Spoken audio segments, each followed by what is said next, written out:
अस्सलामुअलैकुम मेरी YouTube family, कैसे हैं आप। Welcome back to my YouTube family. क्या हाल है आपका? ठीक ठाक हैं, खैरियत से हैं। तो आज हम एक नई रेसिपी के साथ आए हैं।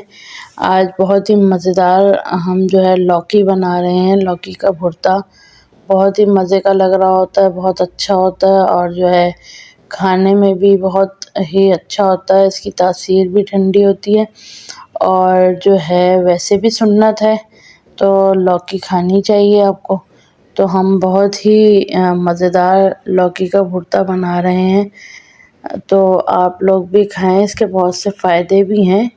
और मैंने ये देखें इस तरीके से क्यूब्स में काटी है लौकी, तो आपको भी जो है बिल्कुल इसी तरीके से जो है अपनी लौकी को काटना है और धो लें, इसको साफ़ कर लें और फिर जो है इसको जो है पानी में इस तरह भिगो के हमने रख देना है। और जो है क्योंकि इसकी वजह ये है, अगर आप पानी में नहीं रखेंगे तो ये इसका रंग चेंज हो जाएगा। और इसमें मैंने 4-5 हरी मिर्ची भी शामिल की हैं। और इसके साथ जो हमने शामिल करना है, सबसे पहले मैंने एक प्याज ले लिया था जिसको बारीक बारीक काट लिया था। फिर उसके साथ जो हमने शामिल करना है, एक टमाटर मैंने क्यूब्स में काट लिया। आपको भी बिल्कुल सेम ऐसे ही कट करके रख लेना है। फिर इसमें जो हमने जो हमने मसाला जात जो शामिल करने हैं वो हैं, सबसे पहले हमने नमक शामिल किया, हस्बे ज़ायका रखेगा मैंने 1 टीस्पून। और लाल मिर्चें 1 टीस्पून शामिल कर दिया मैंने। तो इसके बाद जो हमने और मसाले इसमें शामिल करने हैं वो है हमारे पास हरा धनिया, थोड़ा सा हरा धनिया। और फिर हमने इसके साथ हल्दी पाउडर इस्तेमाल किया है 1 टीस्पून। फिर हमने जो है प्याज को लाइट ब्राउन करने के लिए रख दिया था। लाइट ब्राउन कर लें आप और इस तरीके से हल्का हल्का चमचा हिलाएं।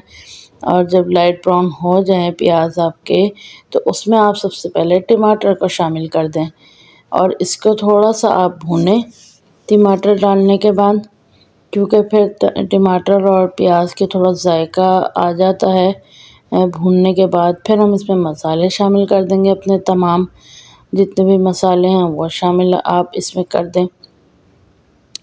इसके साथ ही जो है हमने फिर जब हमने टमाटर वगैरह सब शामिल कर दिया, मसाले शामिल कर दिए, फिर हम इसको जो है अच्छे तरीके से भून लेंगे। और जो है अगर आप मेरे वीडियो में नए हैं तो आप जो है मेरे वीडियो को लाइक करें, शेयर करें, सब्सक्राइब करें, सपोर्ट करें बहुत ज़्यादा। और जो है और लोगों को भी शेयर करें। तो इसके साथ ही जो है मैंने इसमें थोड़ा सा पानी ऐड कर दिया था ताकि हमारे जो टमाटर हैं वो अच्छे तरीके से भुन जाएं। लीजिए हमारे टमाटर भुन गया और अब मैंने इसमें जो है लौकी शामिल कर दी है और इसको भी अच्छे तरीके से भून लें ताकि तमाम मसाला जो है वो लौकी में जो है यकजा हो जाए, मिल जाए सारा अच्छे तरीके से। अब हम इसको जो है थोड़ी देर के लिए पकने के लिए रखेंगे। तो जैसे ही हमारी लौकी जो है दम के लिए हम इसको रखेंगे, हमने जो हरी मिर्चें हैं वो क्यूब्स में काट ली थी इसमें। तो जब हम इसको दम के लिए रख देंगे तो उसके बाद जो है फिर हम थोड़ी देर में जो है इसमें थोड़ा सा पानी और ऐड करेंगे, क्योंकि हमें अपनी जो लौकी है उसको अच्छे तरीके से गलानी है। हमने तकरीबन मैंने 1 मक्का शामिल किया है और इसको दम के लिए लगा दिया। उसके बाद जो है हमारी लौकी ऑलमोस्ट तैयार हो चुकी है। बहुत ही मज़ेदार लौकी बनी है, आप भी अपने घर में ट्राई करें और बहुत अच्छी लगती है, खाने में बहुत मज़े की लगती है। मुझे दुआओं में याद रखें और जो है लाइक करें, शेयर करें, सब्सक्राइब करें, बहुत ज़्यादा सपोर्ट करें मेरे चैनल को। और आपको हर रोज़ के हिसाब से इसी तरीके से वीडियो मिलती रहेंगी।